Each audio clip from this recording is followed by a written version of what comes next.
Perjalanan ini bukan tentang flora dan fauna, tetapi tentang diri saya yang berada di kereta, bukan di becak ataupun metro mini. Awalnya saya pikir perjalanan ini tentang bismania yang sibuk mencari telolet kesana kemari, tentang persoalan yang gak ada jalan keluarnya, asal mau ditekuni.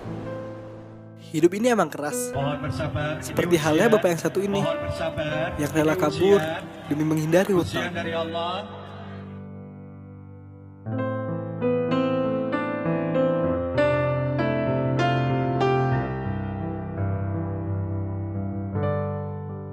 Perjalanan ini adalah soal bagaimana semesta selalu memiliki cara yang membuat kita takjub akan indahnya